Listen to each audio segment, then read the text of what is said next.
आपल्या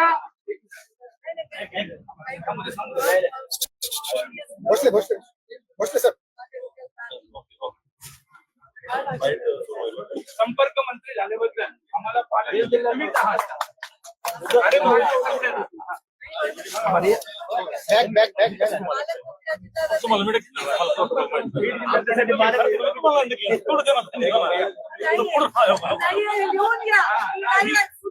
थोडंसं मागं मागं सरकणार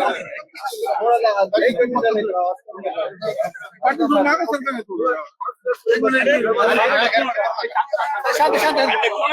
आज आपण पर्यावरण मंत्री झाल्यानंतर पहिली बैठक घेतली आणि वादळी बैठक झाली आता यामध्ये गर्दी नाही काही नाही वादळी बिदळी कोणाला कळलं तुम्हाला काही आजच्या अधिकाऱ्यांनी सांगितलं का फक्त त्याची काही वाद आता ही बैठक अकॅडमिक झाली. मी इथे पर्यावरण मंत्री म्हणून बैठक आहे.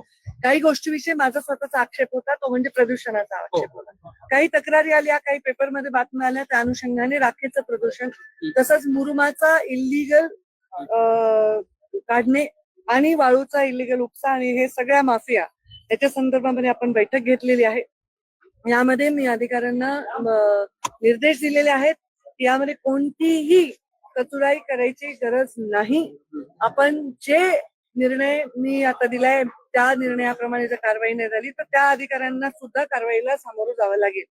प्रदूषण नाही झालं पाहिजे. राखेचं आम्हाला राख कोण घेते कितीला विकते कितीला घेते हे आमचा विषय नाही. ती बंद कंटेनर मधनं झाली पाहिजे. ती इलिगल त्याची वाहतूक नाही झाली पाहिजे. त्याच्याबद्दल सक्त सूचना मी दिलेल्या आहेत आणि पोलीस एसपींना सांगितले की त्यांना सहकार्य करा ऍक्शन घेण्यासाठी कारण ते घाबरून ऍक्शन घेत नाही. वाळूचा अवैध उपसा हा थांबवला पाहिजे. याच्यासाठी तंत्रज्ञान वापरून रेव्हेन्यूचे आणि एसपीचे ह्याचे पोलिसांचे अधिकारी वापरून ह्याच्यामध्ये तात्काळ त्याच्यावर निर्बंध आणले पाहिजेत. आणि आता जे मुरुम आहे जे डोंगर आहेत ते ज्या पद्धतीने पोखरून केले त्याच्यामुळे प्रदूषण तर होणारच आहे आणि पर्यावरणाचा फार मोठा ऱ्हास झालाय. त्याच्याबद्दलचा एक रिपोर्ट मी त्यांना मागितलेला आहे आणि अशा प्रकारचं कुठेही दिसलं तर त्याच्यावर कारवाई करा. त्याच्यावर कुठलीही ऍक्शन घेण्यासाठी अजिबात मागे पुढे बघायची गरज नाही असं मी त्यांना सांगितलेलं आहे.